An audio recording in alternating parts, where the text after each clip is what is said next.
Marc, dalt de l'arbre, de Teresa Soler. Dedicat al seu net Marc, que ha trobat un arbre dalt del cel on enfilar-se.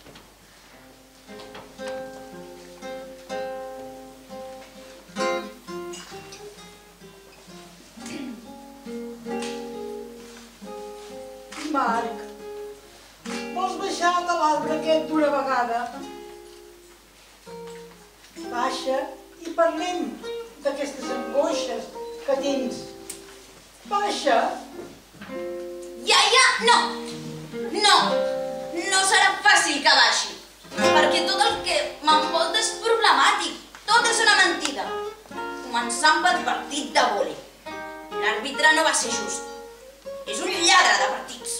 Tens raó, Marc. Però no s'aconsegueix res dalt de l'arbre. El resultat del partit ja no es pot canviar. Però sí intentar que això no passi més. Perquè aquests nois i noies no poden aprendre de la vida tot veient com els resultats no són justos.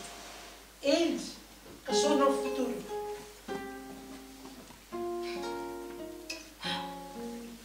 És que tot és una merda. Tot. Això i les injustes guerres. On no mires les notícies, iaia? Sí, que les miro, sí. I sé que costa que tot rulli. Però també sé que tu i la teva generació podeu fer molt. En primer lloc, sent persones honrades. Tot tenint les idees clares que no puguin de cap manera fer que canvieu de parer. Baixa, creu-me. Si baixo serà per fotre'm el discurset de torn? Escolta, maco, que jo tinc les idees molt clares, perquè nosaltres vam tenir les ganes de fer un món millor per a vosaltres. I es va aconseguir. Això que potser que baixis d'aquest arbrot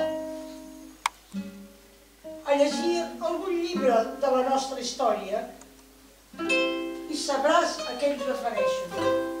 Doncs, iaia, si tens les idees tan clares, potser pots acompanyar-me a parlar amb l'entrenador, no?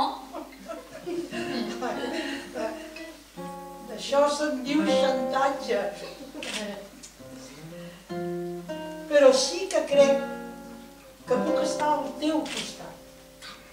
Sols al teu costat. I tu defensaràs l'argument, perquè tu ets el perjudicat. I ningú no pot defensar millor que tu la teva causa. Marc, què? Que n'hi ha per molta estona? Perquè jo tinc que fer el dinar per tots, i quan dic tots, dic molts. Què passaria si em quedés aquí dalt per sempre, iaia? M'hauria de quedar aquí, pal plantada, aquí baix, sempre al teu costat.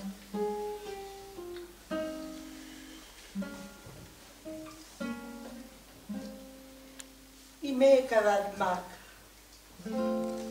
M'he quedat aquí baix, amb el record de les teves ganes de viure estroncades i la impossibilitat que construeixis un món millor. Potser ho aconseguirà el teu record.